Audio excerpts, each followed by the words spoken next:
Bem, rapidamente, bom dia a todos, bom dia a todas, obrigado pela presença.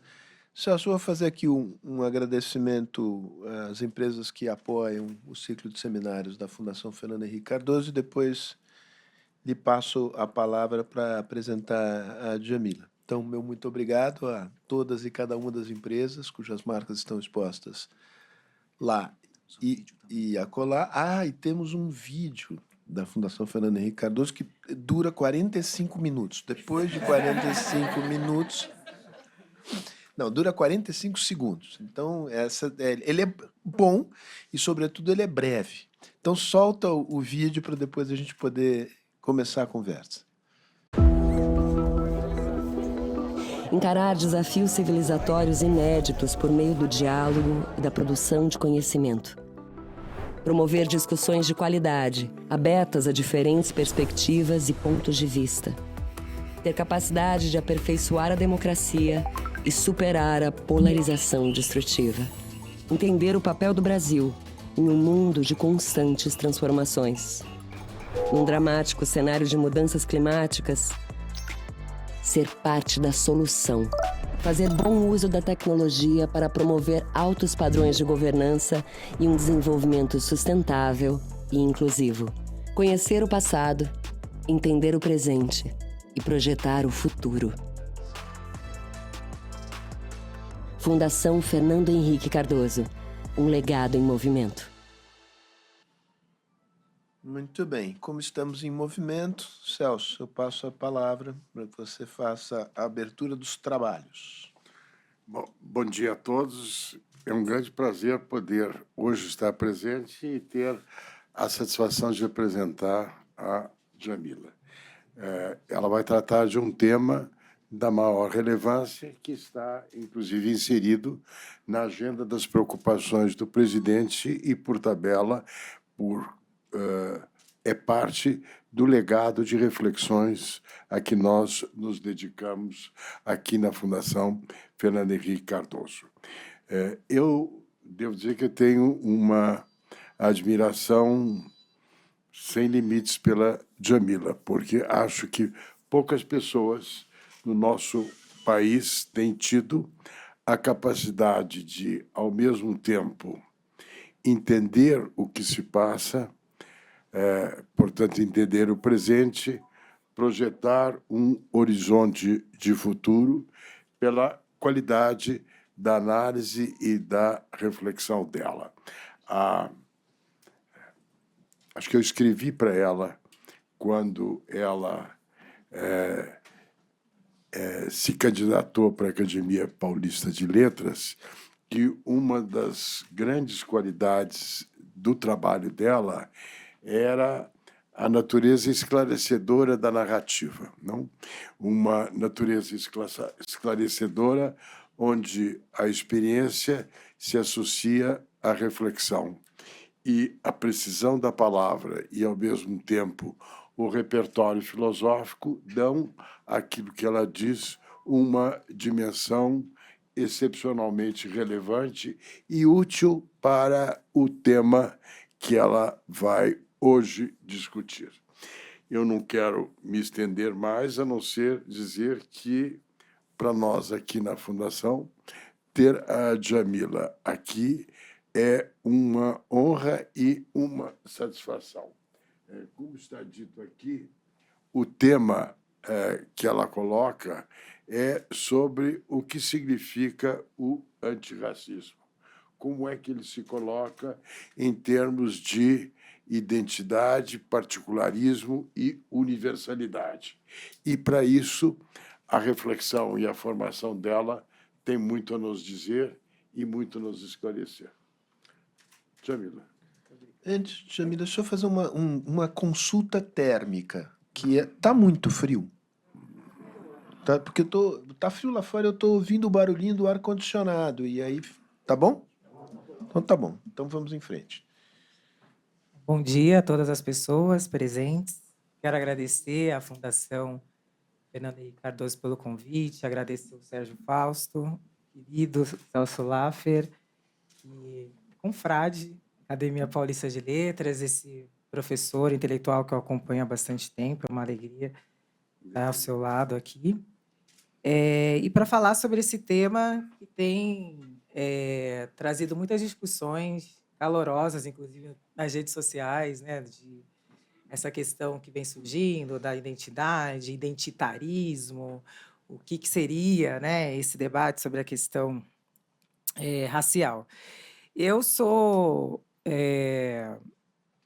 eu venho de uma tradição que a gente é crítico a tratar a luta antirracista meramente como uma questão identitária ou como um recorte, né, ou como um subtema, hierarquizando classe acima de todas as outras opressões que seriam de raça e gênero. Então, eu venho de uma outra tradição muito crítica, e isso não significa que nós somos críticas ao debate sobre a luta de classes, muito pelo contrário. A gente é crítico ao debate da luta de classes isolado das outras, da luta de raça e de gênero. A gente compreende que todas essas dimensões precisam ser pensadas de maneira conjunta, uma vez que elas se interseccionam.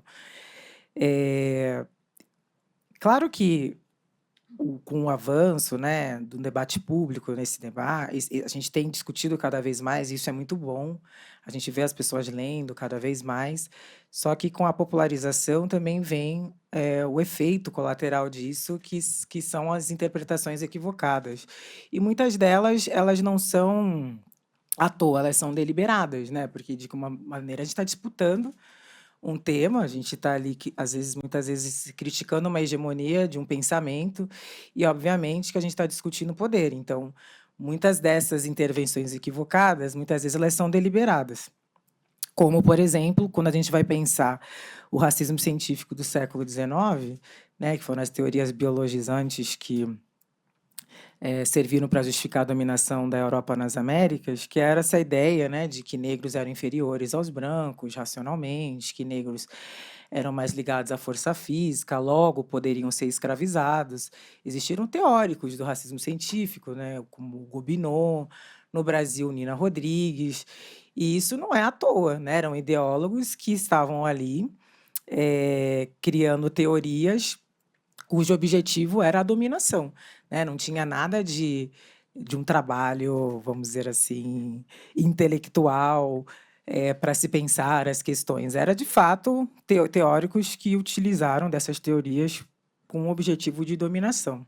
Então, o racismo científico, por exemplo, ele que tem um papel fundamental, né, na forma como as pessoas negras vão ser vistas, que coloca o negro como inferior, como objeto. Claro que hoje, em qualquer lugar sério que se produza ciência, ninguém vai defender esses absurdos, mas isso não significa que ele não está presente na nossa memória social e na estrutura da sociedade, né, das sociedades que foram dominadas. Então, o racismo científico ele ainda é presente. Por mais que a gente diga, hoje em dia se saiba que isso é um grande absurdo e por que ele foi pensado dessa maneira. Mas ele está presente na forma como as próprias academias se estabelecem, porque a gente não estuda da maneira como deveríamos intelectuais negros, intelectuais indígenas, pessoas que vêm de lugares que não sejam do lugar hegemônico. Então, eu estudei filosofia na Universidade Federal de São Paulo, que significou estudar o pensamento de homens brancos europeus, ponto. Essa foi a minha formação acadêmica. E quando eu questionei, né, alguns professores sobre, né, eu queria estudar a filosofia africana, a resposta foi, isso não existe. E aí fui conversar com um professor meu, que era satriano, eu falei, bom, especialista em Sartre, vou lá conversar com ele, dizer que eu quero estudar o pensamento de Simone de Beauvoir. Eu falei, bom, 2 filósofos franceses existencialistas, ele vai saber. E eu falei, eu queria estudar Simone de Beauvoir na minha iniciação científica. E ele falou, Beauvoir, a mulher do Sartre? E eu falei, bom, teremos problema. Então, mas eu digo tudo isso porque para a gente pensar de onde vem essa hierarquização. Então, a gente precisa entender que essa hierarquização ela não é natural. Ela não foi providencialmente fixada. Ela foi deliberadamente instituída, né? E de onde que ela vem? Então, a gente pensar o processo de colonização, que se cria, né, essa categoria do outro, o negro vai ser o outro do branco, aqui sempre pensado em oposição, aquele que não é humano, aquele que não é racional, aquele que não é, né, sempre colocado como negativo, né, do que seria o sujeito universal, né, essa invenção moderna do sujeito universal. Mas, da mesma forma, Simone de Beauvoir, no Segundo Sexo, vai também pensar a categoria do outro para refletir sobre a questão da mulher, dizendo que a mulher é colocada como outro do homem, aquela que é muito emocional, aquela que não é racional, sempre em oposição. Então, essas categorias, essa categoria do outro, que é uma categoria, né, colonizadora, que coloca o negro nesse lugar de não humanidade, vai estruturar e basear não a nossa sociedade e a economia, o pensamento intelectual, porque quando a gente está falando de racismo, a gente está falando de um sistema que perpassa em todos os aspectos, né? Não é uma questão que está ali pensada separadamente. Por quê? Porque a escravidão no Brasil ela foi a base da economia durante quase 4 séculos. A gente está falando de mercantilização de pessoas, a gente está falando de exploração da mão de obra das pessoas escravizadas que não recebiam absolutamente nada pelo seu trabalho forçado. Mas, além disso, estamos falando do comércio lucrativo, que foi a mercantilização de pessoas durante quase 4 séculos. Então, essa foi a base da economia no Brasil durante quase 4 séculos. Então, pensar racismo também é pensar uma questão econômica, uma dimensão econômica, a dimensão social, a dimensão política. E aí, durante o período, né, da escravidão no Brasil, e o Brasil foi o último país, né, das Américas a abolir a escravidão, a gente teve alguns fatos que serviram para aprofundar ainda mais essas desigualdades e estruturar, né, esse sistema, que é o sistema racista. Então, se a gente pensa na Constituição do Império de 1824, que estabelecia que só teria acesso à educação no Brasil cidadãos nascidos livres, a gente está aí pensando num mecanismo que impediu o acesso de pessoas negras à educação, porque em 1824 pessoas negras não eram cidadãs nascidas livres.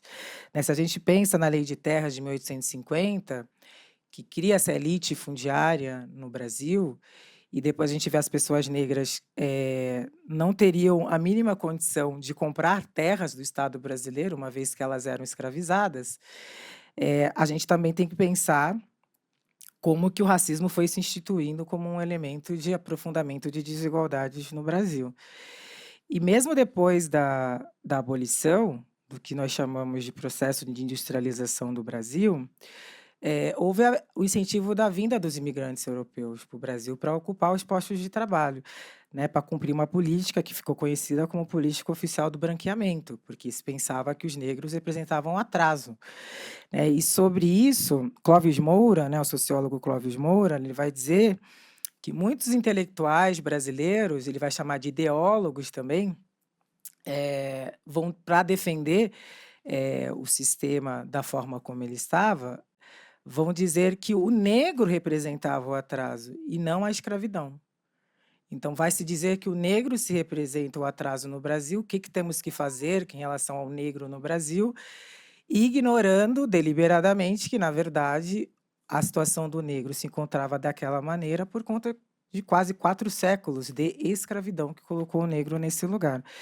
E aí, com o incentivo da vinda dos imigrantes europeus para o Brasil, no pós-abolição, sobretudo, o que a população negra ia fazer pós-escravidão, né? Não se criou nenhum tipo de política de reparação para essa população. É quando começa o processo de favelização, as mulheres negras saem do lugar de escravizadas para trabalhadoras domésticas, os homens negros ficam sem emprego, as mulheres negras, desde essa época, né, ali, sendo as grandes responsáveis pelo sustento da família. E depois, passado alguns anos, vão se criar o quê? Em 1941, a lei da vadiagem, para se prender os homens negros que estavam na rua, porque não tinha emprego. A gente tem que pensar todos esses mecanismos que foram estruturando o racismo no Brasil para poder compreender que ele não é meramente uma coisa identitária pensada isoladamente. A gente está pensando ele entrecruzado com todas essas outras dimensões na nossa sociedade. E aí muitos intelectuais, né, vão dizer, negros, que raça ela informa classe no Brasil. Porque a maior parte da população negra no Brasil é pobre, por conta de todo o processo de escravização e de empobrecimento histórico da população negra. Então, eles vão defender que não tem como discutir classe no Brasil sem discutir raça. Né? Então, a maior parte da população negra é pobre no Brasil, por quê? De onde vem essa pobreza? De onde vem a dificuldade de mobilidade social da população negra? A gente vai ter autoras também importantes que eram marxistas, né, como Eliette Safiotti, que vai falar no seu livro de 1969, A Mulher na Sociedade de Classes, né, de pensar de como que as mulheres estão inseridas de maneira desigual no modo de produção capitalista. E além, né, Safiotti ela é muito importante porque ela também vai pensar, vai ser uma das primeiras intelectuais brasileiras, né, a pensar essa articulação, o que ela nomeou, né, como articulação capitalismo, racismo, patriarcado, né, mostrando como que há um prejuízo ainda maior para as mulheres, especialmente para as mulheres negras. Sobretudo discutindo a questão do cuidado, que é um trabalho não remunerado, então como não pensar a questão do cuidado quando a gente está falando no modo de produção capitalista.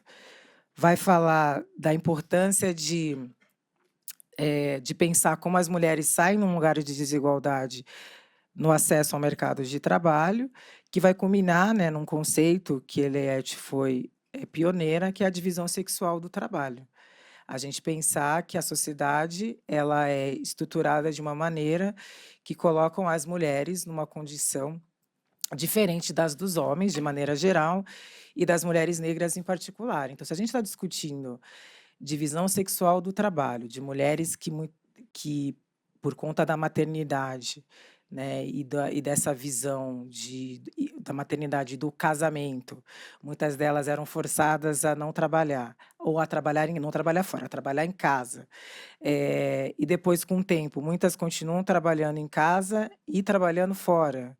Como que não se discute isso quando a gente está discutindo a questão de classe? De mulheres que, mesmo fazendo as mesmas funções do homem, muitas vezes o mesmo trabalho, vai ganhar menos do que eles. Então, como que a gente não pensa gênero nessa articulação de classe? Né? E depois as feministas negras, obviamente, vão falar de como que a gente não pensa essa articulação raça, gênero e classe. Né, que Kimberly Crenshaw, em 1989, vai cunhar o conceito de interseccionalidade, né, pensando como que essas opressões elas trabalham de forma conjunta e vai colocar, entrecruzando essas opressões, e vai criar essas hierarquias, né, baseadas nessas opressões que trabalham de maneira conjunta.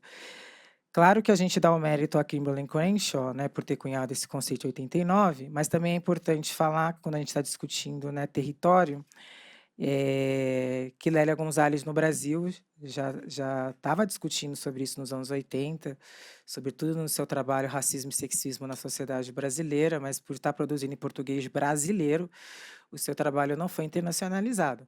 Né, e é uma outra questão que eu volto aqui para dar uma outra palestra sobre isso, né, sobre as políticas coloniais de tradução, sobre também a invisibilização, né, da produção intelectual do Brasil, né, esse país único da América do Sul, que o português é a língua oficial, e tantas outras questões, né, que a gente enfrenta para internacionalizar o trabalho de muitas intelectuais brasileiras. É importante também citar que quando a gente está falando de divisão sexual do trabalho, a gente também tem que falar da feminização da pobreza, né? A gente falar da desigualdade do acesso de mulheres ao mercado de trabalho, a precarização do trabalho, a divisão desigual da riqueza e recursos. Então, tudo isso é discutir classe, mas discutir classe pensando raça e gênero. Quando a gente fala de que a questão racial ela é meramente identitária, mais uma vez a gente está colocando o branco como a norma, né? Então a gente coloca o branco, o sujeito universal, e todos os outros seriam sujeitos específicos. E o que a gente propõe aqui é refutar também esse sujeito universal e dizer que esse sujeito ele também é específico, que masculinidade e branquitude também são identidades, né? Então, parafraseando Sartre, identitários são sempre os outros. Então, a gente não olha para a relação de uma maneira em que a gente está pensando a alteridade. A gente pensa o homem branco aqui, ele olha para uma mulher negra e vai dizer: ah, você é específica, você está falando de temas específicos. Eu estou falando de temas universais. Mas ele está falando a partir dele como a norma da qual todos os outros diferem. Ele não se coloca numa posição de alteridade, de troca, de entender que nós somos mutuamente diferentes e, pelos fatos de sermos mutuamente diferentes, é importante compreender qual é o lugar social do qual o outro parte e não sempre se colocar, né, nesse lugar hierarquicamente superior, que é legitimar o racismo científico, é legitimar uma ideia de supremacia branca. Então, se a gente olha para toda a construção histórica do nosso país, que, de novo, né, teve a escravidão como base da economia, depois, no pós-abolição, se cria políticas de inclusão, e depois vem o que acontece no Brasil. Se cria toda essa ideia de democracia racial, de que o Brasil não seria um país racista. Então, o racismo no Brasil, né, vai dizer Kabengele Munanga, ele é muito sofisticado nesse sentido, porque ele se dá pela própria negação do racismo. Tem todo esse histórico de exploração da população negra, e depois grandes intelectuais brasileiros, vai dizer Clóvis Moura, vão aderir a uma ideia de negação do racismo. E Clóvis Moura era muito crítico a Gilberto Freire nesse sentido. Claro que o Gilberto Freire ele tem sua importância, inegavelmente, porque ele quebra com uma tradição dentro do pensamento social brasileiro que defendia uma ideia de racismo científico, né? Nina Rodrigues, tantos outros intelectuais que ainda defendiam essa ideia. Ele quebra com essa ideia, e isso é importante dentro dessa tradição do pensamento social brasileiro. Porém, vai dizer Clóvis Moura, ele acaba, Gilberto Freire, criando uma teoria através da qual o senhor seria bondoso, o escravo seria dócil, uma ideia um pouco romântica da escravidão, que, segundo Clóvis Moura, neutraliza a existência da luta de classes durante o regime escravista, porque nega todas as lutas de resistência, as rebeliões que existiram dentro desse período e que não foi um período pacífico, que os negros aceitaram pacificamente essa condição de escravizados. Então, toda essa ideia de negação do racismo, ela foi muito prejudicial para o nosso entendimento do que é o racismo no Brasil e do que é a luta antirracista. Porque, durante muito tempo, grandes intelectuais brasileiros, mesmo progressistas, defenderam essa ideia de que racismo seria só nos Estados Unidos ou na África do Sul, onde existiu segregação legal, que no Brasil a questão seria só de classe e que seríamos um povo mestiço, e que o racismo não seria um problema no nosso país durante muito tempo. Foi essa a ideia predominante. E coube a muitos intelectuais, sobretudo aos intelectuais negros, refutar essa ideia e dizer: não, o Brasil é um país racista. A gente está falando do racismo como uma estrutura. A gente está falando de que o racismo estrutura todas as relações sociais. A importância de entender o racismo como de fato ele é. E isso dificultou muito aquela pesquisa famosa da Folha de São Paulo, da década de 90, né, que mostrava que os brasileiros entendiam que o Brasil era racista, mas ninguém se entendia como racista. E aí se convencionou a achar que racismo era só no âmbito individual, quando um indivíduo branco ofendia um indivíduo negro. E não entender que racismo bem, é chegar numa sociedade como a nossa, de maioria negra, e chegar nos espaços mais privilegiados e não existirem pessoas negras ali. Isso é um reflexo da sociedade racista, né? A gente, durante muito tempo no Brasil, ligava a televisão e achava que a gente não estava num país de maioria negra. Então, essa invisibilização das pessoas negras em lugares de prestígio seria uma consequência dessa estrutura que é o racismo. Mas, durante muito tempo, até os intelectuais progressistas, eles tiveram muita resistência em entender o racismo como um problema estrutural, né, em vez de um problema meramente identitário. Claro que há, dentro dos movimentos negros, é importante dizer isso, não existe uma maneira única de pensar, assim como não há também muitas correntes, né? As pessoas vão divergir. Obviamente que há correntes que partem de uma perspectiva essencialista, que não é o nosso caso, né? De pensar a questão racial alijada de todas as outras, ou de pensar meramente a questão racial não vinculada com todas essas dimensões? Obviamente, mas não é a nossa perspectiva.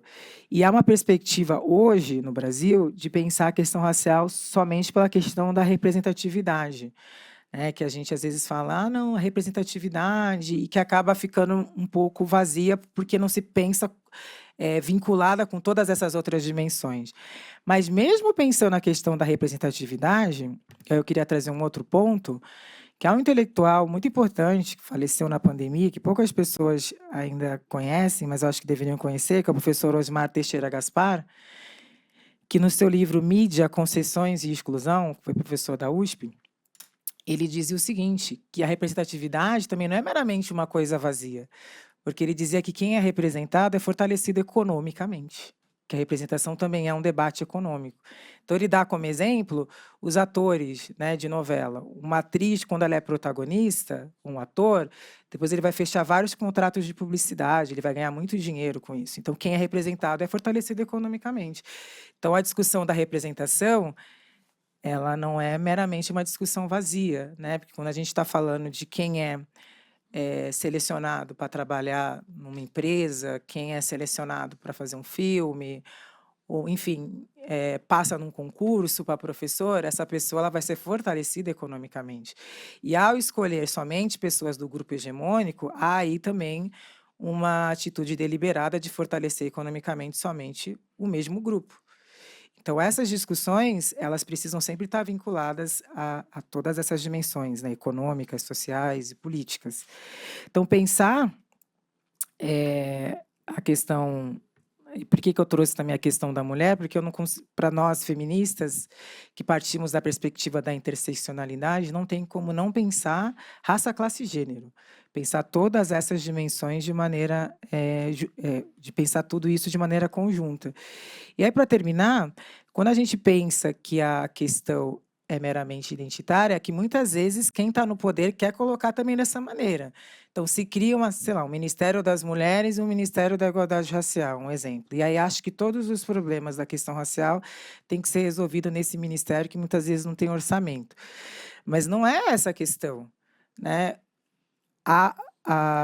Na habitação, a gente deveria estar discutindo raça e gênero, na educação, na saúde. Então, um exemplo: se a maior parte da população hoje no Brasil que vive,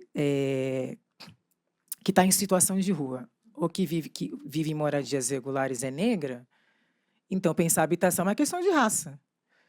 Se muitas mulheres não saem dos seus relacionamentos abusivos, muitas vezes porque elas não têm para onde ir, a questão da habitação é uma questão de gênero. Então, se na saúde as mulheres ainda sofrem violência obstétrica, sobretudo mulheres negras, pensar a saúde é pensar raça. Na educação, a mesma coisa, se a população negra ainda é a população que a gente teve muitas políticas importantes que aumentaram, né, o acesso de pessoas negras na universidade, claro, mas se ainda é a população que tem mais dificuldade de acesso, então pensar a educação é uma questão de raça. O problema é que a gente precisa reverter a maneira como a gente pensa, né? Então, se eu vou pensar habitação, eu tenho que pensar raça. Eu tenho que entender quem é esse público que majoritariamente precisa de habitação popular. A população negra. E por que a população negra? Porque ela parte de um lugar marcado por essas desigualdades, por esses aprofundamentos de raça, classe e gênero. Então, a grande questão é essa, que a gente ainda insiste em pensar de maneira isolada esses assuntos. O ministro da Fazenda tem que pensar raça e gênero. Se a gente está pensando, por exemplo, em pensar a questão tributária, se proporcionalmente são as mulheres negras que sentem mais o peso dos impostos, uma reforma tributária ela precisa pensar as questões de raça e gênero. Né? Se a gente está pensando a juventude, quando a gente fala de juventude, mas quem é a juventude? As pessoas não são uma massa abstrata. Eu preciso entender quem são essas pessoas, eu preciso nomear essas realidades. Então, a interseccionalidade não é meramente uma ferramenta teórica, mas também uma ferramenta importante para pensar políticas públicas.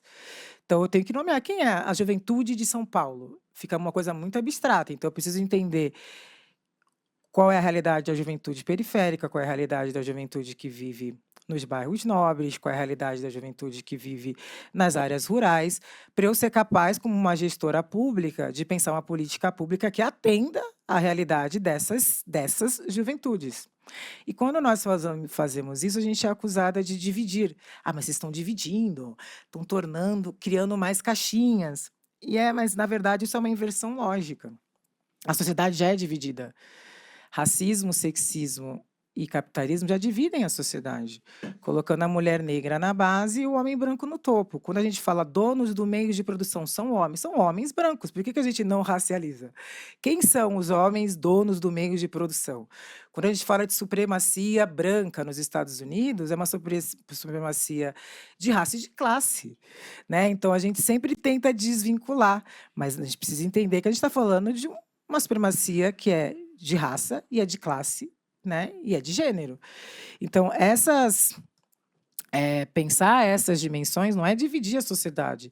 Ao nomear as divisões, a gente está combatendo uma divisão que já está posta. A gente não tem poder nenhum para dividir a sociedade, ela já está dividida. Eu já parti de um lugar social que a minha mãe foi trabalhadora doméstica, a minha avó, minha bisavó, as anteriores a elas foram escravizadas. Eu não dividi nada, eu já nasci numa sociedade que essas divisões já estavam postas.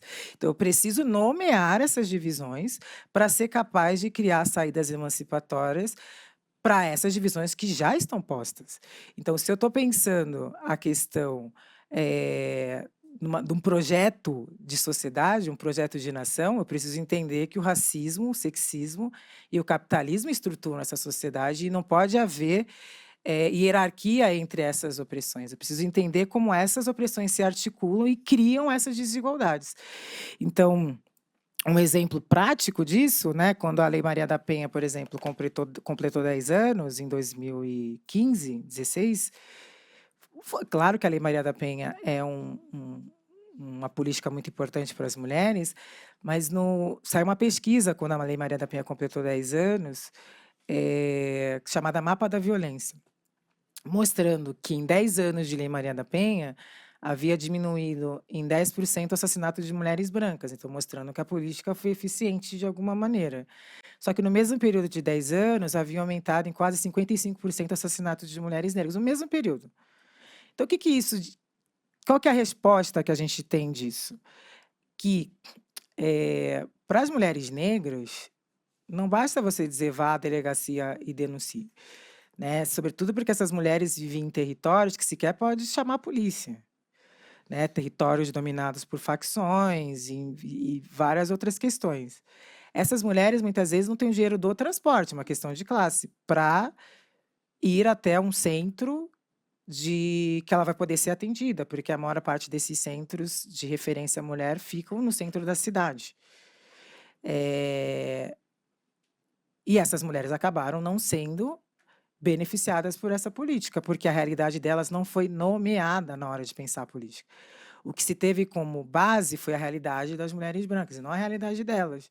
Então, mais uma vez, elas ficaram apartadas dessa política, porque elas não foram nomeadas, pensadas, né? O deixar morrer do Foucault, porque fica invisibilizada.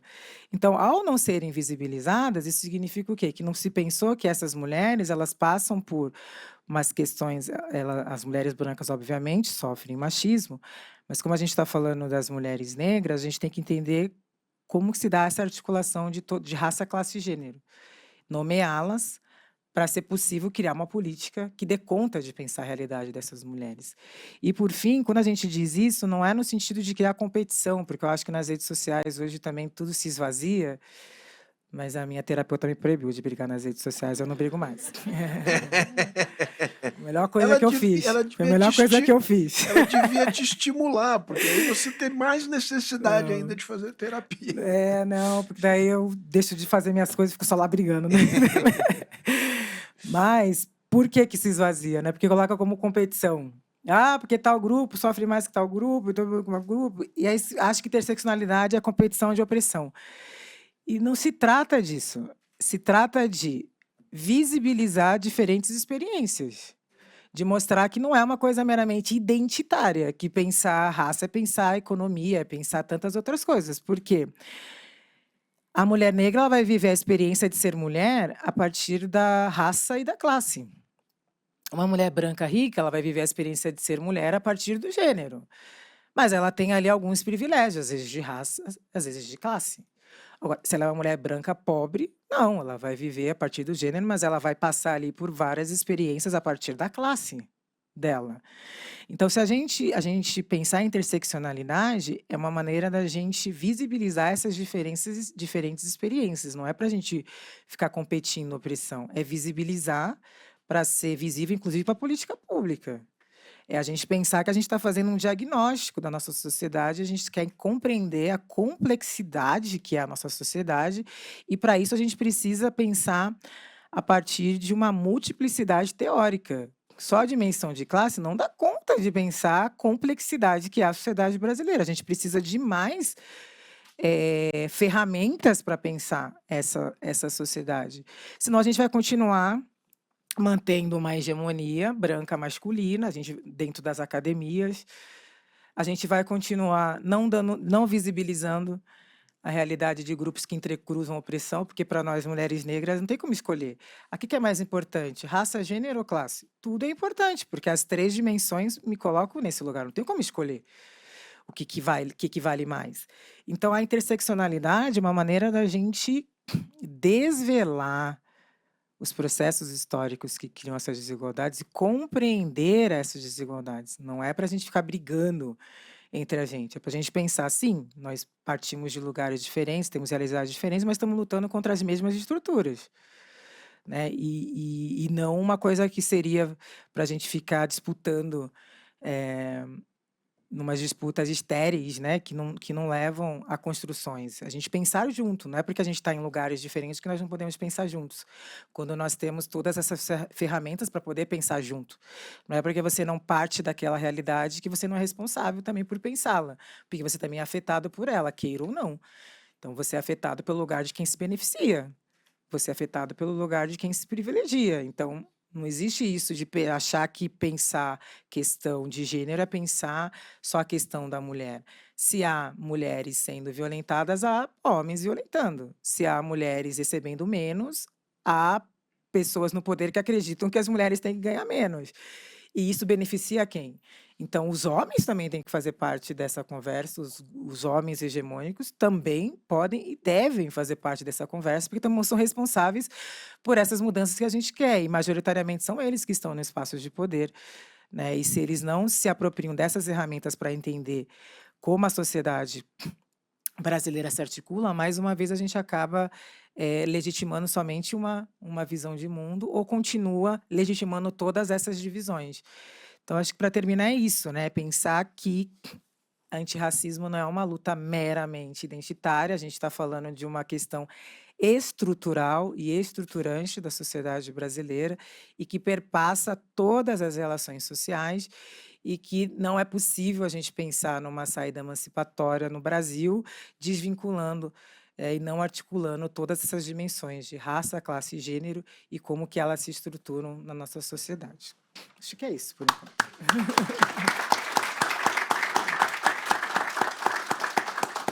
Muito bem, Djamila, enfim, muitas questões aqui para a gente Muitas. refletir e pensar.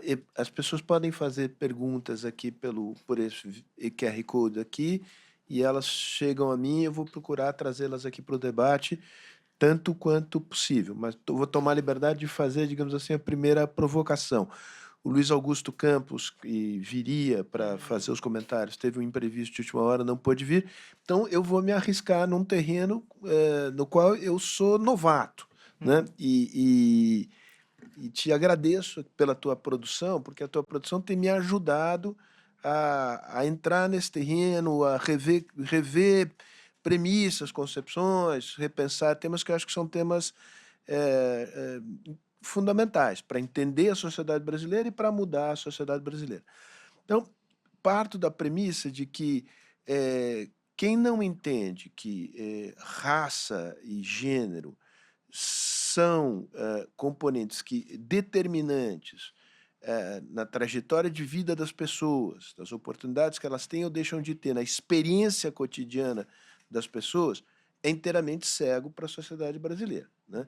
E acho que você tem toda a razão, que vamos dizer, a ideia de que só classe social é a variável determinante da sua posição na estrutura social e que determina a tua experiência, a não ser que você esteja ainda aferrado a um marxismo muito dogmático, enfim, e ultrapassado, isto ficou para trás. Então, o tipo de análise que você apresenta, o tipo de conceitos dos quais você lança a mão, eu acho que eles são fundamentais para a compreensão da sociedade brasileira.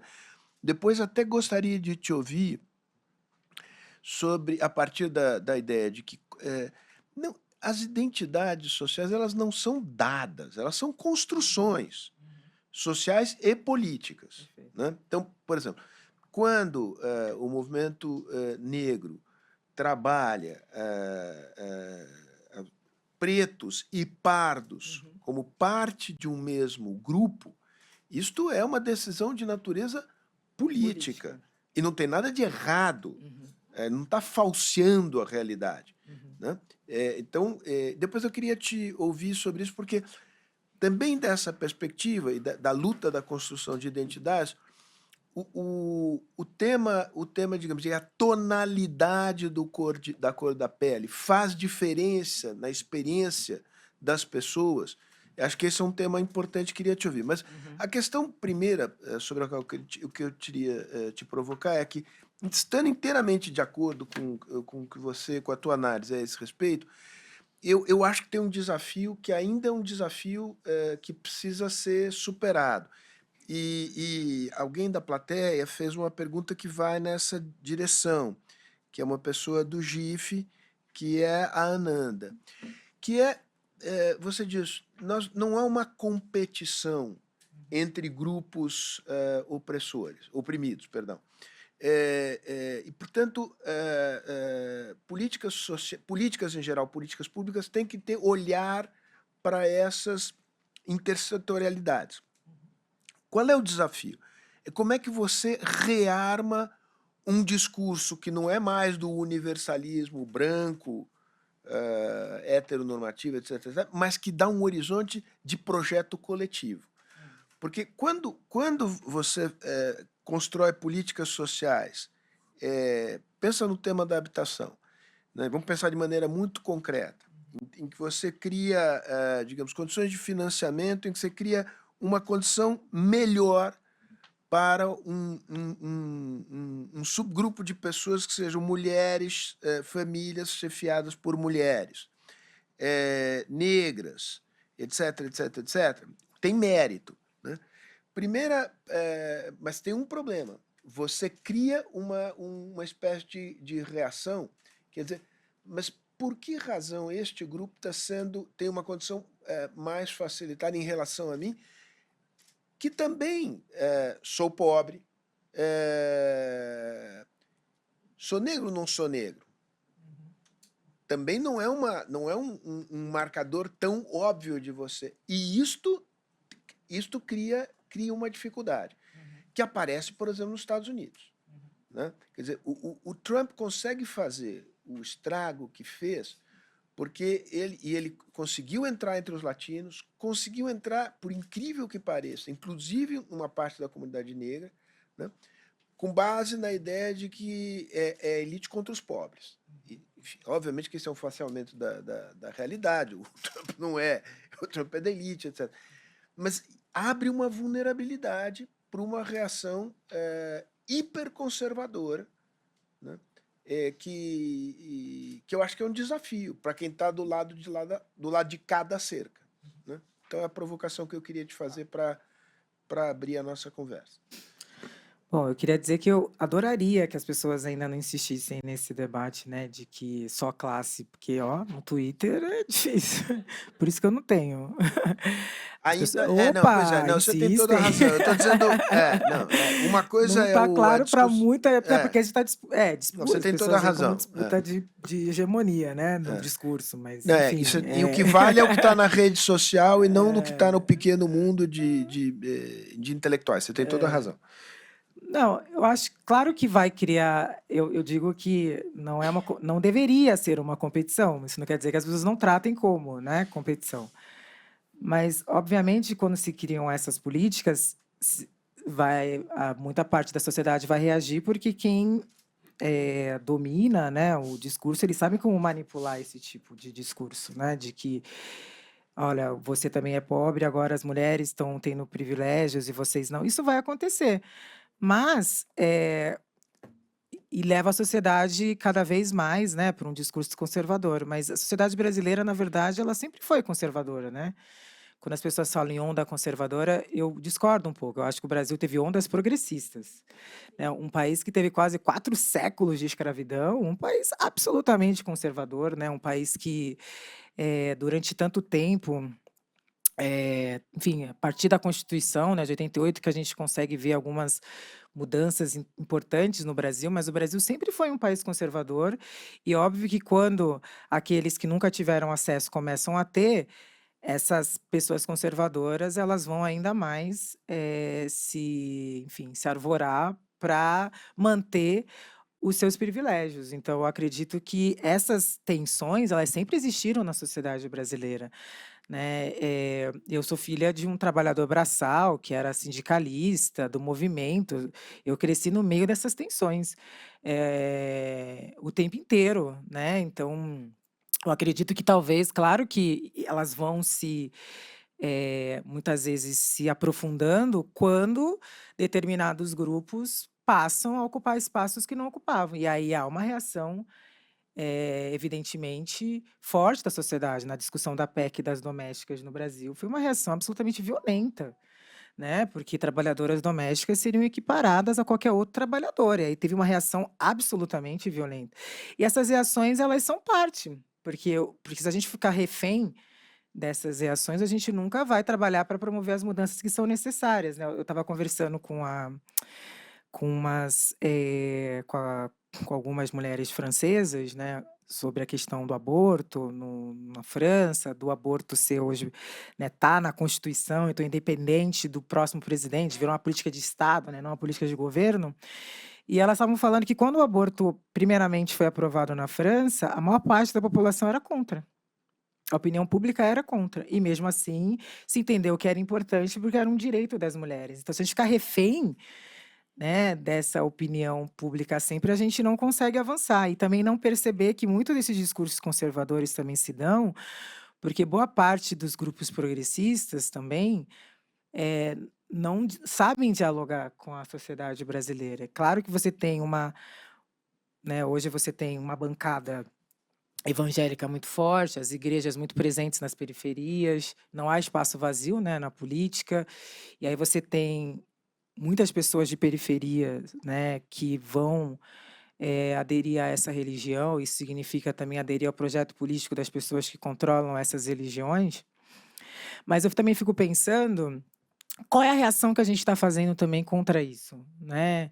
E muitas vezes a gente não entende a complexidade que é. Muitas vezes, o pobre está votando no conservador, o negro está votando no conservador.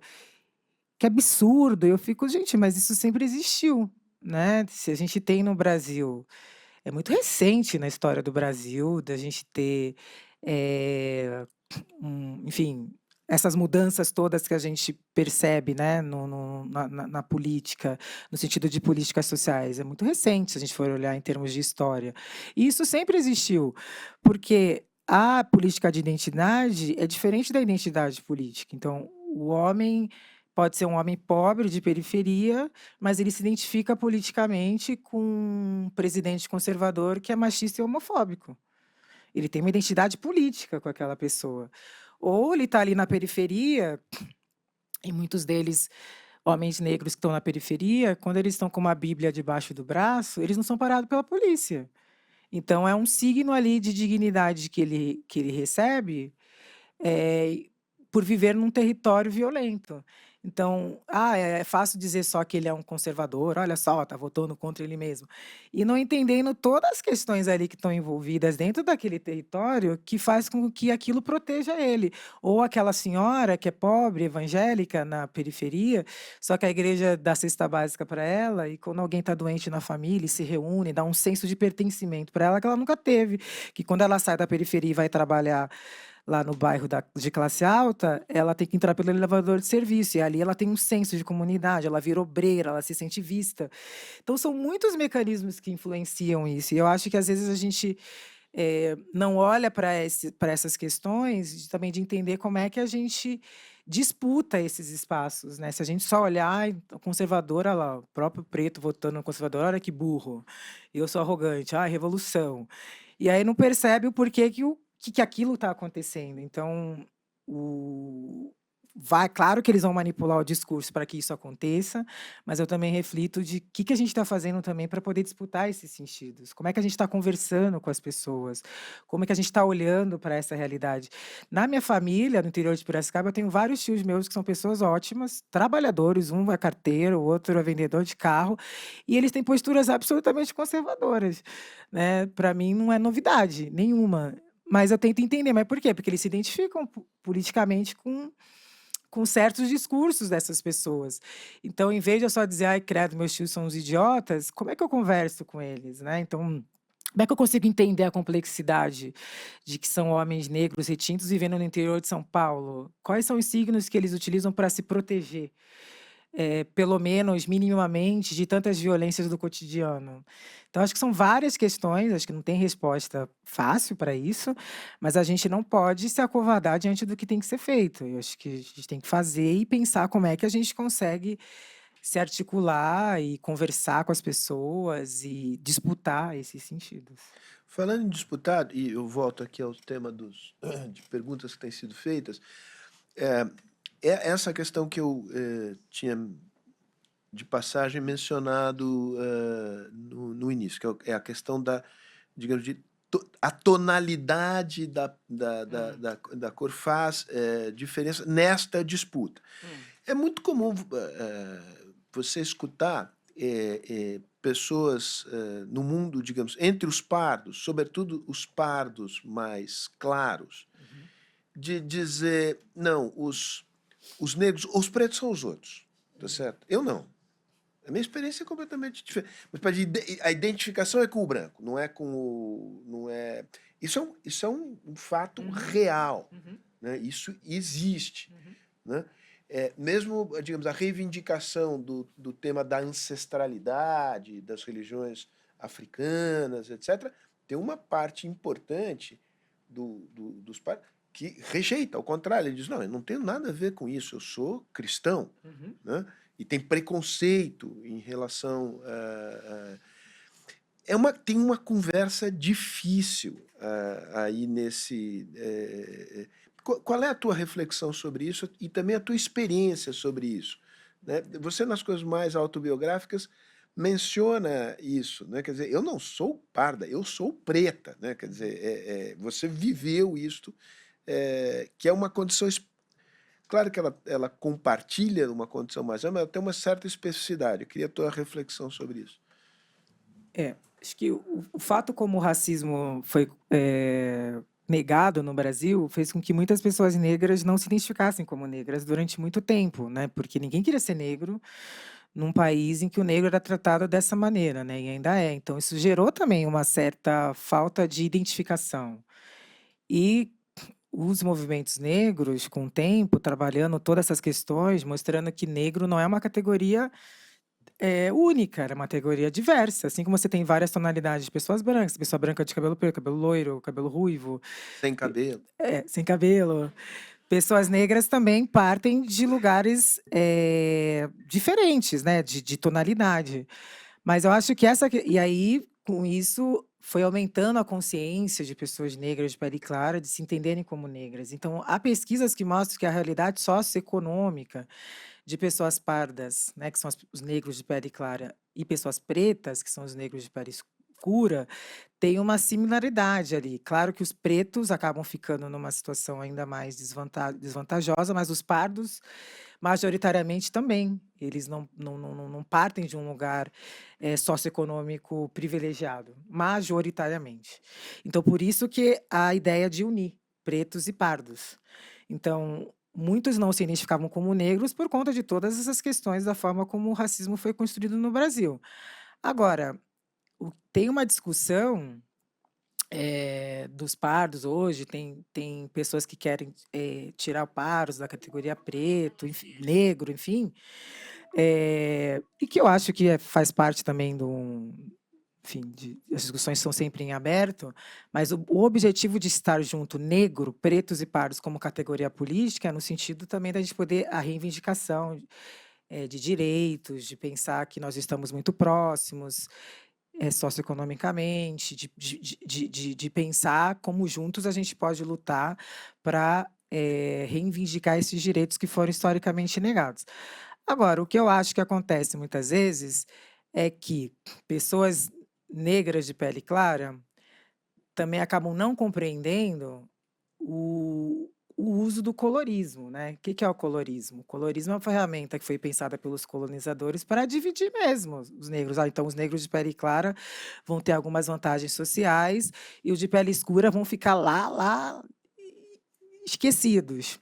E muitas vezes os negros de pele clara não entendem que eles estão sendo usados para isso, né? E não entendem que, de fato, há diferenças. E qual que é o problema da gente discutir essas diferenças?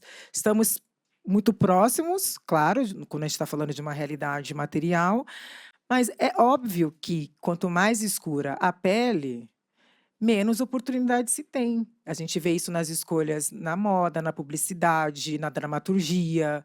Quem são as pessoas geralmente escolhidas? São as pessoas que têm traços mais toleráveis.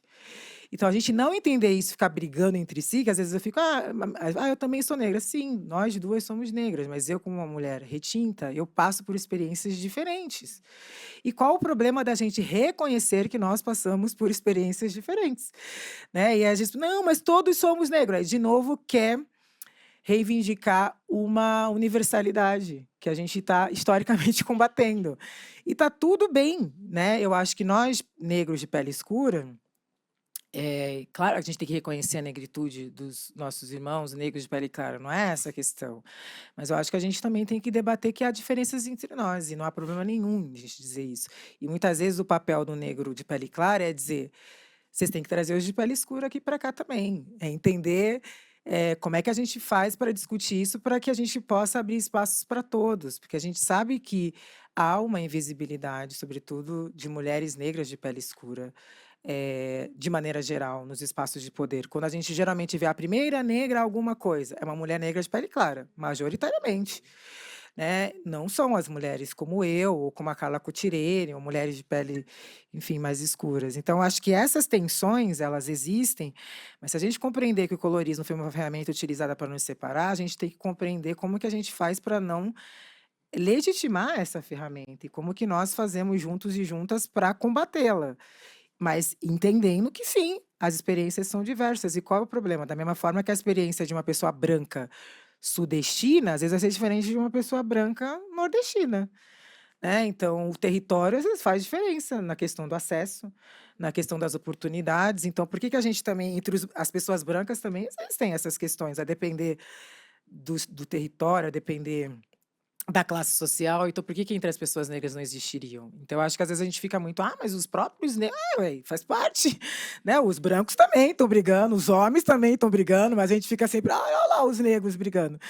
É como se nós não fôssemos pessoas, seres humanos, complexos como qualquer outro ser humano, e que também temos as nossas questões e que também fomos ensinados pelo racismo. Então, claro que o negro vai reproduzir racismo, a mulher vai reproduzir machismo, foi assim que a gente foi ensinado. Né? Então, geralmente, olha, a própria mulher é machista. Mas qual que foi o que que ela aprendeu?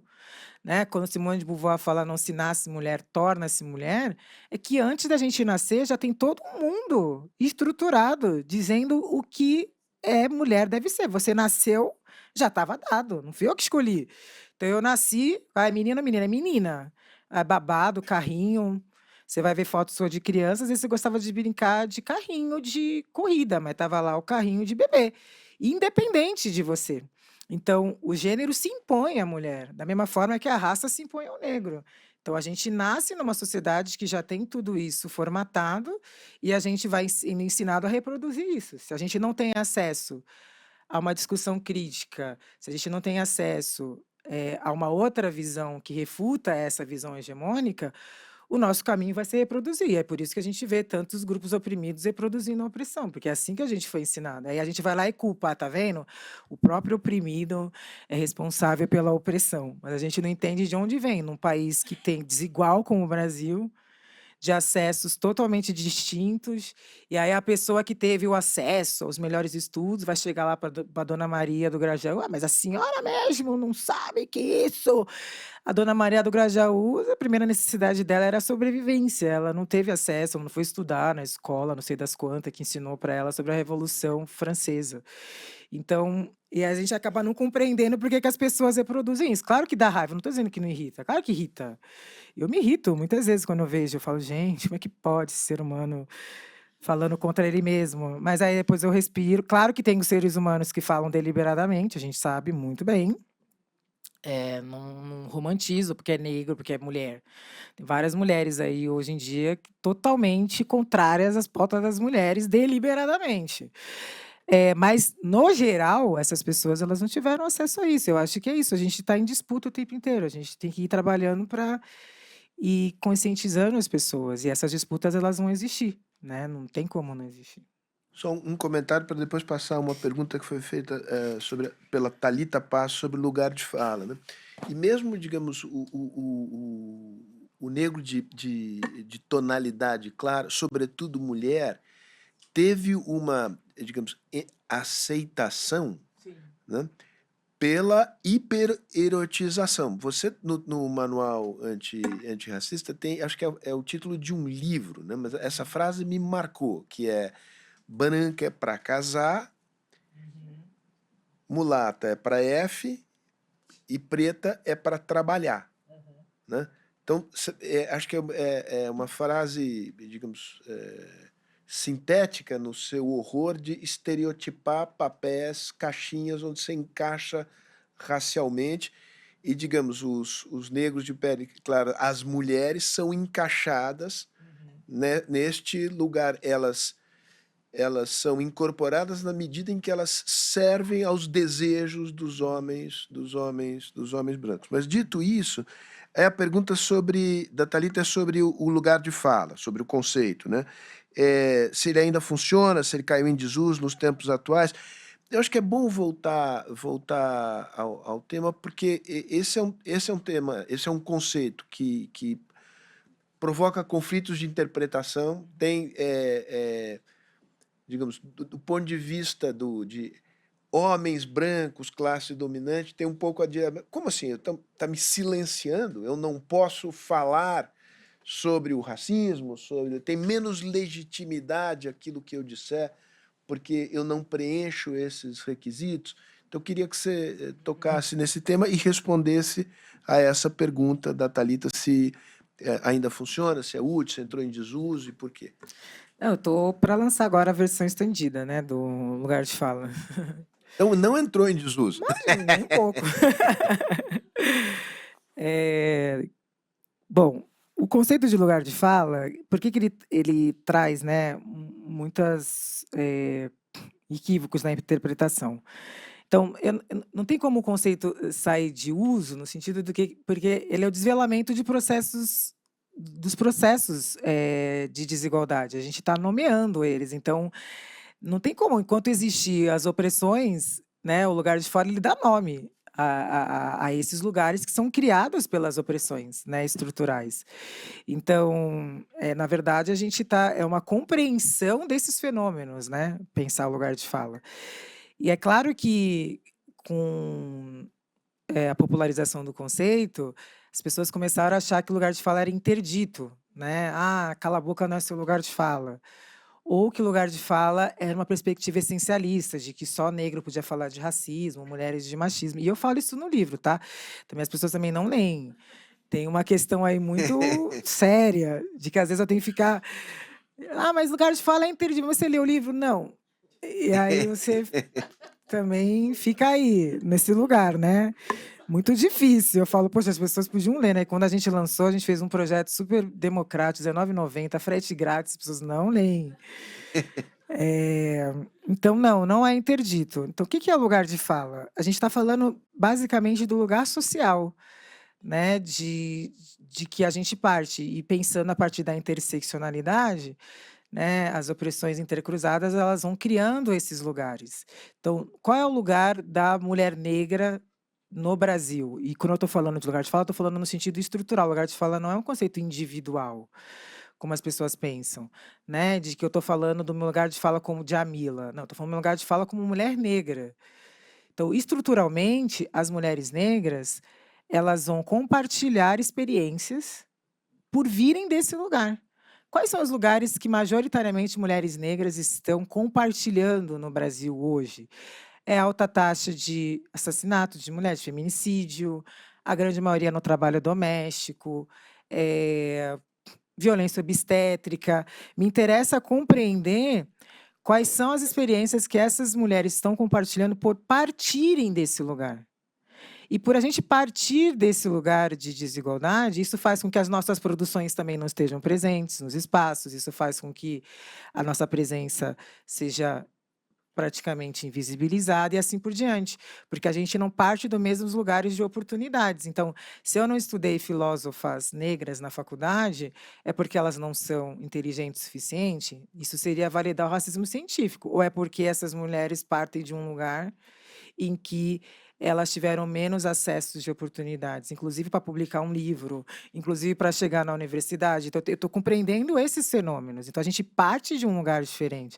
E a nossa presença, quando a gente vai falar de epistemologias, as mulheres negras, não estão presentes como deveriam, porque há a imposição de um discurso hegemônico, branco, masculino, europeu, nas academias brasileiras, que acabam invisibilizando a produção dessas mulheres. Então, pensar lugar de fala, sobretudo, eu estou discutindo um lugar social, né? Eu quero compreender por que essas mulheres estão compartilhando essas experiências.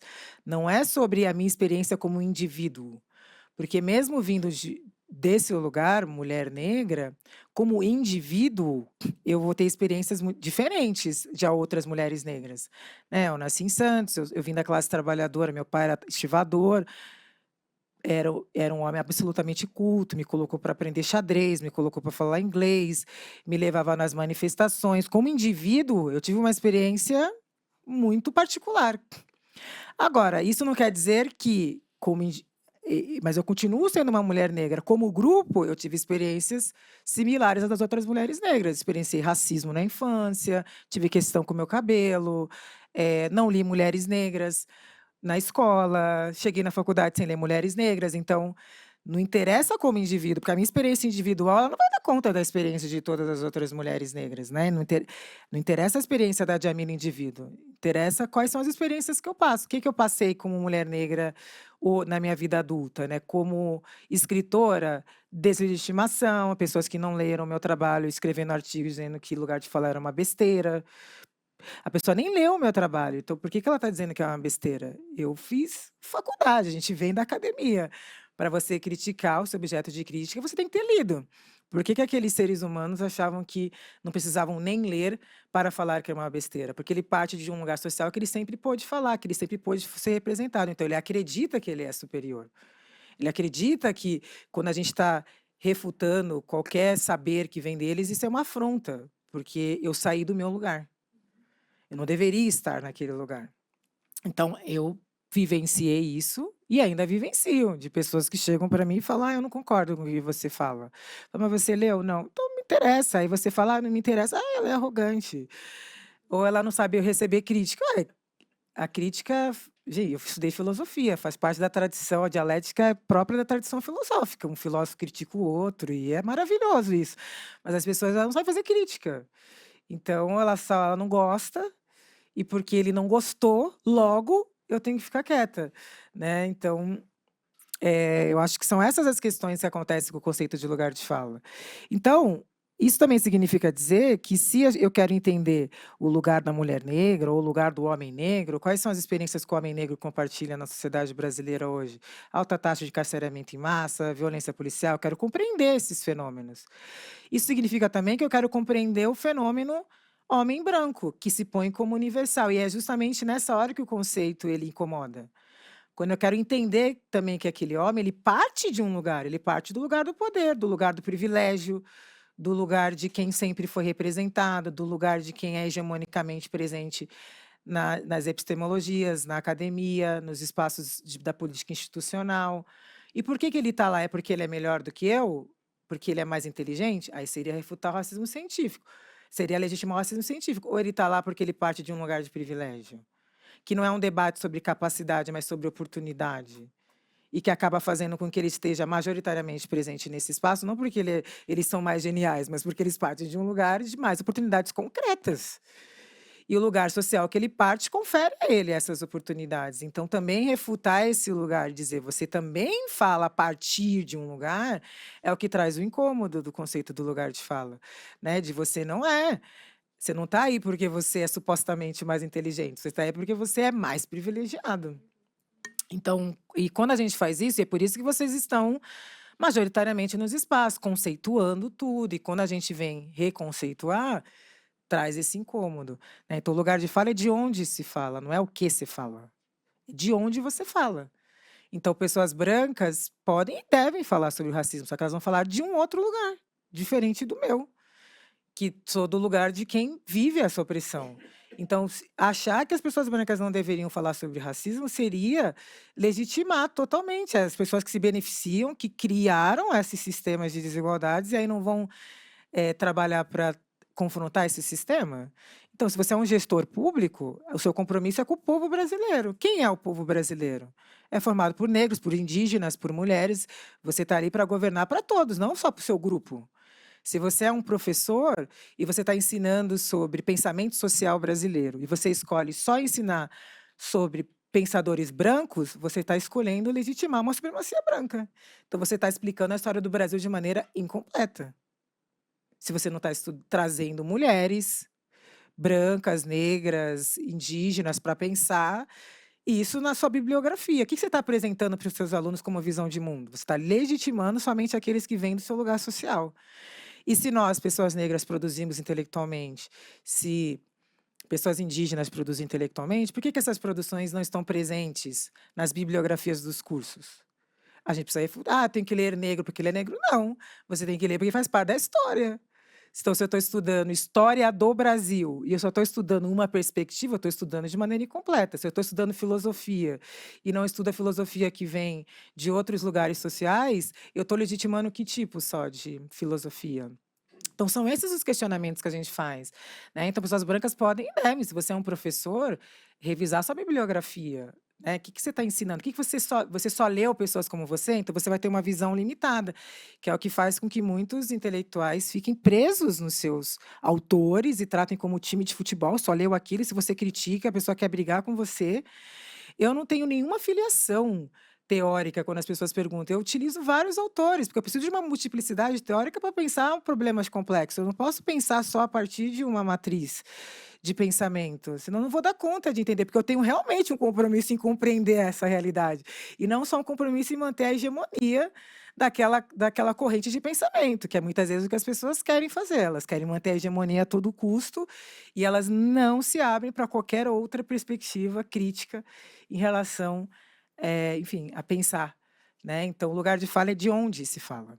E uma vez que a gente compreende que esses lugares foram criados e não são naturais, eles foram construídos, você, como o segundo momento do lugar de fala, é uma postura ética. Então, do seu lugar social, o que você está fazendo para contribuir com outros lugares sociais? Você vai só legitimar aquilo que vem do seu lugar social, ou você vai compreender que existem outros lugares? Então, eu, como uma mulher, que eu brinco, né, pretensamente heterossexual, fico brincando, né, porque eu não sei porque que a gente insiste na heterossexualidade, mas eu reflito todo dia sobre isso. Estou no meu segundo casamento, mas reflito, gente, gosta de sofrer, né, uma loucura. Mas pelo menos eu penso. Eu queria dar um pequeno pitaco Pode nessa ter um reflexão. pitaco. E é o seguinte, ouvindo você e naturalmente tendo lido você, e como eu reli por acaso o Ortega y Gasset recentemente, do Ortega nós podemos extrair para a sua análise 2 conceitos fundamentais. O primeiro é que a perspectiva organiza a realidade. E que você tem, por conta disso, uma multiplicidade de perspectivas. A segunda é que ele diz, olha, eu sou eu e as minhas circunstâncias. Digamos assim, metade é o meu eu, a outra metade são as circunstâncias que me cercam. Então, Perfeito, para tomar o seu exemplo, perfeito. metade é aquilo que é a sua experiência individual. A outra metade é a experiência das circunstâncias. E o Ortega também diz, se eu sou eu e eu sou eu e as minhas circunstâncias, se eu não salvo as minhas circunstâncias, eu não salvo a mim. Então, se o que você está argumentando no correr dessa exposição é de que, para uma sociedade como a nossa ter características mais construtivas, mais igualitárias, no sentido amplo. Igualitárias não no sentido de que todo mundo é igual, mas todo mundo você deve reconhecer o pluralismo das pessoas. E aí eu entro com aquilo que diz a Hannah Arendt, que cunhou o termo não pluralismo, mas o termo da pluralidade, que a condição humana é a condição da pluralidade. Então, a título de discussão dos temas que nos interessam, eu penso que são elementos que ajudam você a trabalhar o que você está continuamente elaborando. Sim, aí me lembrou a máxima do Sartre, né? Paul Valéry é um poeta francês, mas nem todo poeta francês é Paul Valéry, né? Então, você, o indivíduo, e pensar a estrutura, né? A subjetividade, né? Com o existencialismo, enfim. E seguindo, né? Então, eu, do meu lugar, gostei muito disso, das circunstâncias, porque se a gente não reflete, né, sobre elas, realmente não salva a mim. Porque a gente faz parte, né, dessa estrutura, e mesmo sendo um indivíduo. E se eu não pensar nisso, né, como uma mulher heterossexual, por exemplo, mas é só pensar, eu não refleti sobre isso, mas o que eu tenho a ver com isso? Com as questões das mulheres lésbicas ou das pessoas LGBT, o que eu tenho a ver com isso? Eu tenho tudo a ver com isso, né? Porque eu fui criada, por exemplo, para ser homofóbica, eu fui super criada com a naturalização desse tipo de opressão. E com o tempo eu fui aprendendo que aquilo afeta outra pessoa. Eu não vivo isolada na sociedade, né? Eu não vivo sozinha. Então o meu comportamento ele afeta. Eu posso escolher, né, seguir uma perspectiva de discriminar a população LGBT, ou eu posso partir de uma perspectiva de que, se o meu lugar afeta diretamente essas pessoas, como que eu posso refletir sobre isso e entender que isso também diz respeito a mim, que não é só uma coisa separada de mim. Então, na coleção que eu coordeno, a gente publicou mulheres lésbicas, homens gays, Feminismos plurais. feminismos plurais, publicar a professora Letícia, transfeminismo. Mas o que você tem a ver com isso? Eu tenho tudo a ver com isso. Então, se eu tenho condições do meu lugar social, de promover uma discussão que traz a reflexão sobre a importância de pensar todos esses lugares, por que eu não vou fazer? Então, a escolha, e você não fazer também é uma escolha, né? Você está escolhendo legitimar determinados discursos. Então, do seu lugar social, como você impacta diferente? Se você é gestor, se você é professor, como é que você está criando isso dentro da sua empresa, dentro da sua instituição? Como é que você está pensando essas políticas? Como que você está se posicionando em relação a esses temas? Então, a gente refletir que o nosso lugar impacta no outro, né? Não, a gente não está sozinho, né? Quando o Sartre fala do conflito das consciências, né? O inferno são os outros, a gente não vive ali, senão a gente cai num solipsismo, fica ali, não, a gente está o tempo todo, o que a gente faz afeta as outras pessoas, então refletir sobre isso. Então, lugar de fala não é interdito, todo mundo pode falar, sobretudo os grupos hegemônicos sempre falaram. E mesmo que eu diga para uma pessoa, eu não concordo, cala a boca, não é seu lugar de fala, gente, ele saiu dali, ele vai continuar falando, tipo, não tem poder nenhum. Então, assim, vamos parar também um pouquinho de né, ficar ali chorando, falando, não tem poder nenhum para isso. Eu jamais falaria isso, mas mesmo quando eu vejo as pessoas falando e a pessoa vem chorar para mim, eu falo, mas você continuou ganhando mais que ela estruturalmente, tendo todos os privilégios, você continuou tendo privilégio, não é porque ela disse para você ficar quieto que você deixou de ter privilégios, continuou tendo, então tudo bem. Tem pessoas que vão mandar você ficar quieto, faz parte. Tem gente que me impede de entrar no shopping, olha só. E eu tenho que lidar com isso. Então, assim, também não colocar isso como a regra do debate, porque acabar ficando nesse lugar, né? Então, porque todo mundo tem lugar de fala. Não existe isso, não é. Todo mundo tem. Só que todo mundo vai falar de lugares diferentes. Então, acho que essa é a grande questão do conceito e que as pessoas acabaram deturpando. E por mais que, de novo, eu estou aberta a escutar, obviamente, e você, do seu lugar, reflita o que você está fazendo, compreendendo a necessidade de protagonismo, obviamente, né, das pessoas que passam por essa opressão. Djamila, deixa eu aproveitar aqui, tem uma pergunta que Adorei. vem a propósito aqui do Tarcísio Silva, né? Que a pergunta é sobre... Deixa eu terminar a conversa paralela aqui. Não, mas dê toda a atenção do mundo ao Celso ali. Nós estamos aqui no nosso lugar De fala. Estamos excluindo você. Não, eu estou me sentindo inteiramente excluído, mas tudo bem, eu aguento. Mas é uma pergunta muito interessante do Tarcísio Silva. Ele faz uma referência ao Charles Mills. Se o racismo poderia limitar também o exercício da plena humanidade pelos brancos, né? E eu me permito aqui um breve comentário. Porque eu acho que tem, do ponto de vista da reflexão ética, tem essa, digamos, como as minhas ações afetam os outros. Mas tem também a reflexão sobre de que maneira a sociedade assim estruturada me afeta, ainda que eu esteja numa posição de privilégio, né? Porque há um natural empobrecimento da experiência humana. Eu assim interpretei a pergunta aqui do Tarcísio Silva, né? Se você só tem relação com os seus iguais, né? Então, acho que uma sociedade tão desigual quanto a brasileira, nos vários eixos que você assinalou, ela empobrece o exercício da humanidade das pessoas em geral, inclusive daquelas pessoas que são privilegiadas. Perfeito. Eu concordo plenamente, né, sobre o conceito de lugar de fala, né? Eu trago essa visão, né, do empobrecimento mesmo de experiência e de visão de mundo, né? Que vai existir quando essa pessoa só parte da sua própria realidade. E isso faz com que ela também se desumanize, né? Tem a Toni Morrison, né, que é uma grande escritora, única mulher negra até hoje da história a ganhar o Nobel de Literatura. Em uma entrevista, né, ela fala sobre isso, né? O que é você sem o racismo?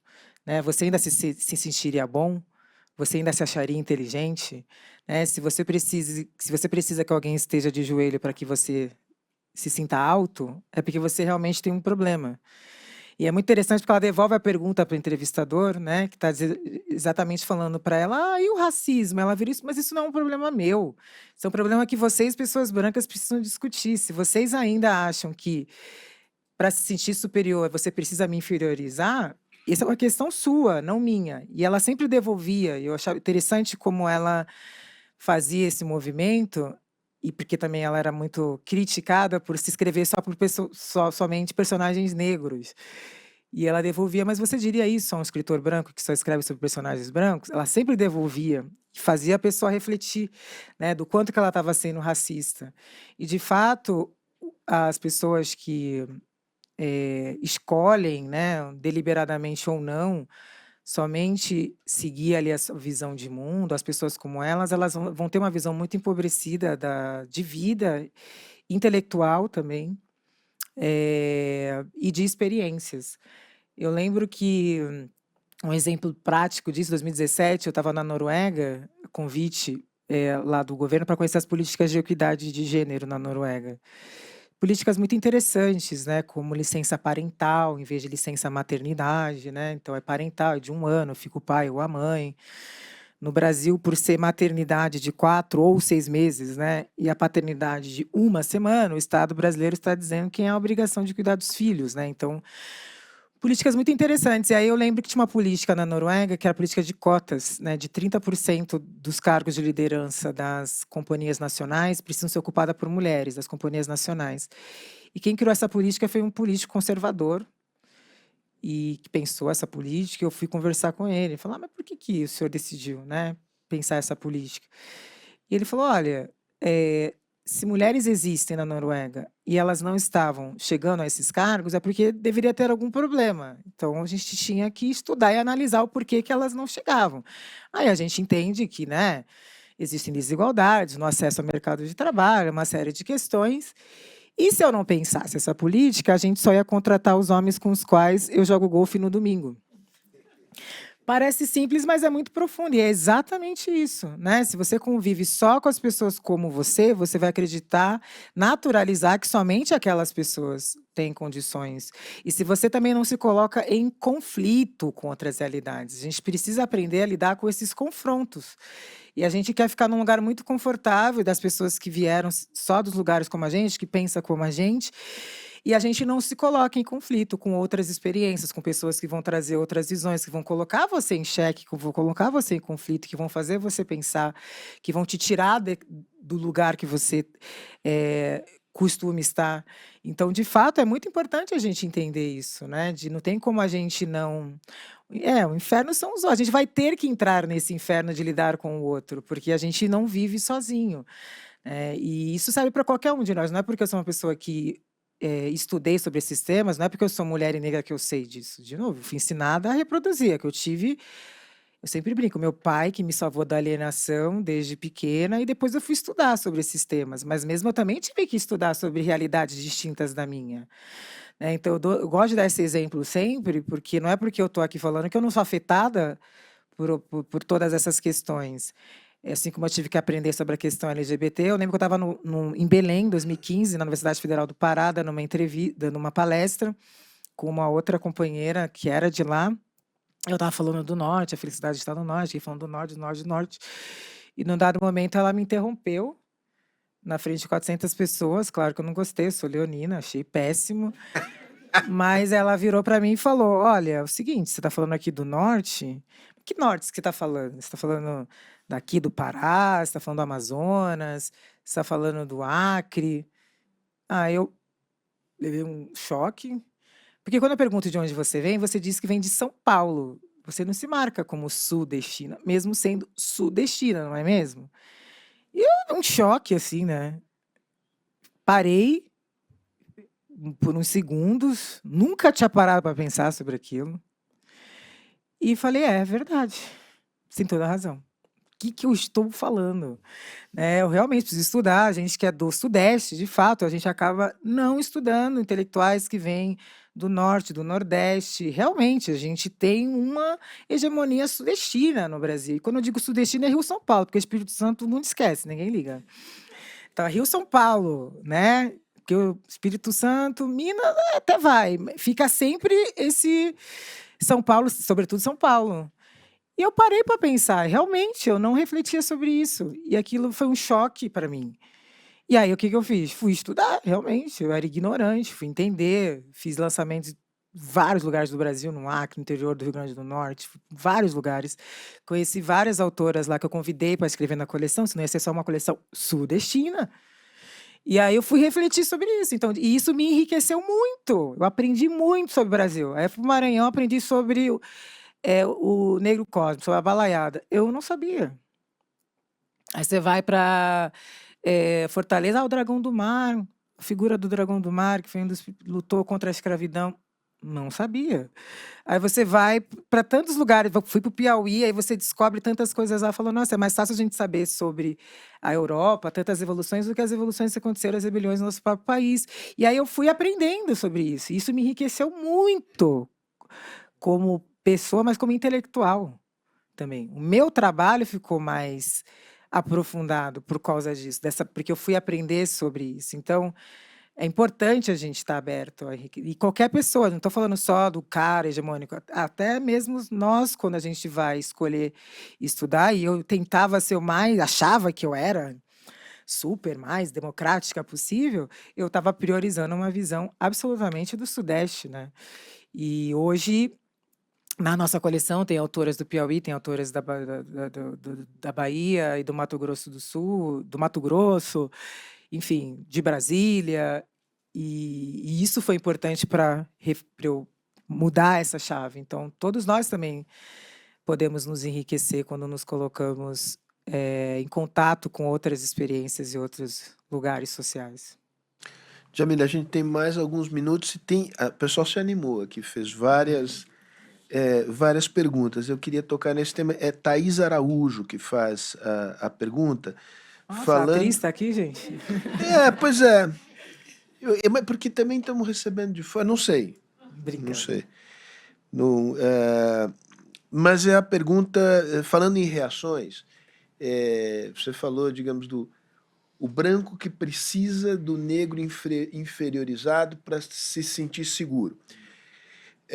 Falemos do caso de homens e mulheres, né? Do homem que precisa inferiorizar a mulher para se sentir seguro. E o tema é violência. Né? Então, qual é a tua... Tem essa discussão se a tipificação do crime do feminicídio permitiu que o que antes era subnotificado passasse a ser notificado e, portanto, há um aumento. Ou se, de fato, há um aumento da violência como reação a uma posição que a mulher passou a assumir. Não estou pedindo para você desvendar essa questão, mas, digamos, nós vivemos uma situação, digamos, que requer urgência, inclusive com o aperfeiçoamento de políticas a partir da Lei Maria da Penha, porque a coisa está ganhando uma dimensão de tragédia social mais ampla. Sim, o Brasil bateu o recorde, né, de feminicídio em 2024, né, no ano passado. E a gente também... Bom, quando a gente fala das construções teóricas, né, muitas vezes as pessoas falam assim, mas vocês que estão na academia ficam fazendo discussão teórica, mas no mundo real as mulheres estão morrendo. E não percebem que, na verdade, as duas coisas estão juntas, né? Não existe separação entre isso, né? Porque a própria construção da mulher como outro, da mulher como inferior, da mulher como aquela que não é humana, como vai dizer a Beauvoir, serve para justificar a maneira como ela é tratada. Porque é assim que essa construção teórica ela vai criando essas formas de vida, a maneira como a mulher é enxergada na sociedade, que faz com que o homem acredite, né, que ele é proprietário da mulher, que faz com que o homem acredite que a mulher deve obediência a ele. Até pouco tempo atrás, né, tinha lá o homem que matava a mulher em defesa da honra. É recente na história do Brasil. Então, a gente percebe como essas construções patriarcais racistas se dão. Da mesma forma, a própria construção do homem negro como violento agressivo serve para justificar a forma como ele é tratado no concreto. Não tem uma separação. A construção teórica determina a forma como a gente vai enxergar essas pessoas. E é por isso que a gente precisa, inclusive, de outras construções, né, que humanizem esses grupos, para que a gente possa entendê-los da maneira como merecem. Então, a gente tem no Brasil, é um país absurdamente machista, né, estruturalmente machista, e em que as mulheres, se a gente der dados, o Brasil é o 5º país do mundo em casamento infantil. Então, a gente adora ficar falando dos países dos outros, né? Meninas que estão casando, gente, no Brasil. Então, a gente fala de meninas de até 13 anos. E eu não estou falando, lá o Marajó. Eu fui professora da rede pública em Guarulhos, alunas minhas de 15, 16 anos, que estavam casando com homens de 30 e tantos, 40 anos. E aí saíam da escola e engravidavam. E eu perguntava a elas assim, mas por que você vai casar? Como é que sua família lida com isso? Professora, para minha mãe e para o meu pai é bom porque ele vai me sustentar. Então, a gente tem todo um processo ali de feminização da pobreza, de meninas que estão saindo da escola, e aí elas dizem, aí uma delas, que era muito boa aluna, eu lembro de falar para ela assim, mas tenta. Não, professor, ele disse que vai deixar eu estudar. Então, a gente não está falando do povo aqui em São Paulo, não, eu estou falando de Guarulhos, de periferia de Guarulhos. Então, essa é a realidade, né? Então, a gente vai analisar os dados de violência sexual no Brasil, e majoritariamente são meninas de até 13 anos no Brasil, e essas violências vão acontecer majoritariamente dentro de casa, pelo pai, pelo padrasto, pelo avô, pelo tio. Essa é a realidade do Brasil, né? Então, se a gente não tiver políticas mesmo de por que tem tanta reação em discutir educação sexual nas escolas, por que tem tanta reação em se discutir, né, políticas de gênero nas escolas, porque muitas coisas ali, né, que não querem ser mexidas, e a gente precisa de coragem mesmo do poder público para fazer isso. Infelizmente, a gente não vê isso, né, a gente não tem visto mudanças. O próprio Brasil, o aborto ser crime no Brasil, e aí, vai comparar com a Europa? Não, vamos comparar com os países da América do Sul, com a Argentina, que descriminalizou o aborto, com a Colômbia, que descriminalizou, o México, que descriminalizou o aborto, e o Brasil, que é esse país importante na América Latina, ainda mantém o aborto como crime, né? Isso significa que são centenas de milhares de mulheres que morrem todos os anos por conta de abortos inseguros ou ficam com sequelas, porque a gente está tratando esse tema pela perspectiva religiosa e não da saúde pública. Então, essas mulheres, elas estão sendo colocadas num país que violenta mulheres, que tem um alto índice de estupro, o aborto é crime. Então, são tantas questões envolvidas, né, nesse país, e a gente não vê mudança. Vai governo, passa governo, e a gente não vê um governo que, de fato, prioriza a questão das mulheres no Brasil. De fato, haja uma prioridade. E eu sou muito crítica ao que tem acontecido no Brasil. Era para ter Casa da Mulher Brasileira, o projeto era para ter uma em cada estado, tem 10. E a gente não vê isso aumentar. Então, e em todas as instâncias, né, seja federal, estadual, municipal, a gente não tem visto essa, de fato, a importância de se trabalhar isso. E a gente está falando de meninas que a primeira experiência sexual vai ser o estupro. Essa é a realidade do Brasil. A gente não está falando aqui, porque não, ela é lá nos países muçulmanos. Não, a gente está falando no Brasil. A gente está falando que é o 5º país do mundo em feminicídio, em assassinatos de mulheres. A gente está falando de meninas que estão sendo mães com 14, 15 anos, e aí 35 anos já são avós, é um ciclo de feminização da pobreza em que essas meninas não conseguem sair. Então, não tem, para mim, é um dos temas mais importantes do Brasil, priorizar as políticas públicas de enfrentamento à violência sexual, de enfrentamento à violência doméstica no Brasil. E claro que hoje está mais visível também, porque a gente tem rede social, as pessoas filmam, né? Antigamente tinha todo aquele tabu em brigas de marido e mulher, não se mete a colher, não se podia falar. Então foram existindo também essa mudança de pensamento em sim, denuncie se você vê que está acontecendo. Faltam ainda delegacias especializadas, delegacias que não fechem de fim de semana, especializadas. Então, essa mulher, às vezes, tem que ir na delegacia com vários homens totalmente despreparados para lidar com a questão. São tantas questões envolvidas que precisam ser ampliadas e que é o que realmente, nos últimos tempos, tem me irritado bastante no Brasil.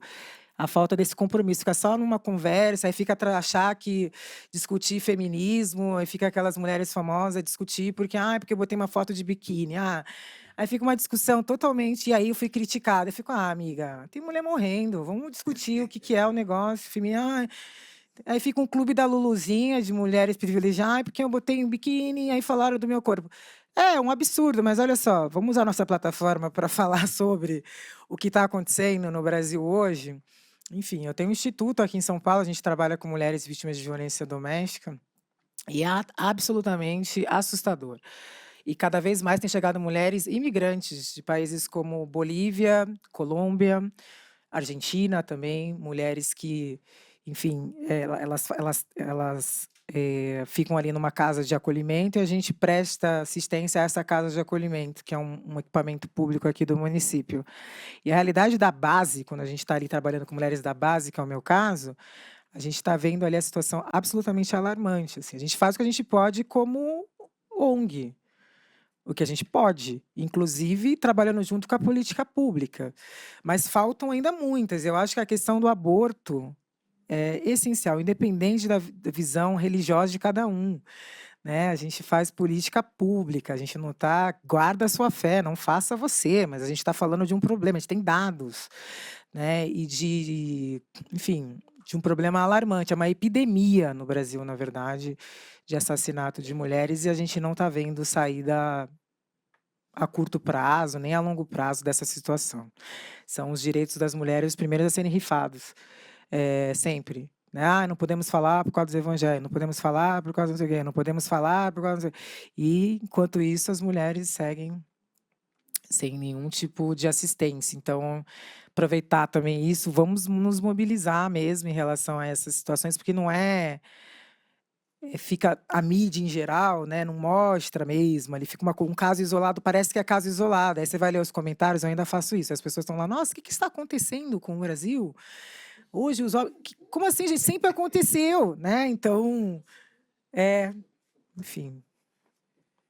Jamila, olha, eu tenho que encerrar aqui, eu vou pedir desculpas para algumas pessoas que fizeram perguntas, não foi possível fazê-las aqui. Queria, em nome da Fundação, vou pedir para o Celso encerrar o seu confrade, mas eu queria, em nome da Fundação... Fala. Exatamente. Como se eu fosse a pessoa que outorgue lugar de fala para você, Celso. Mas Queria uma pluralidade. Aqui, exato. Esse tema é um tema fascinante. Acho que é aceitar e valorizar a imensa pluralidade e, ao mesmo tempo, a igualdade, o respeito à dignidade de todos como seres, enfim, dignos do mesmo respeito. Jamila, muito obrigado, beijo grande, gostei imensamente, espero que você volte. Convites não faltarão. Celso.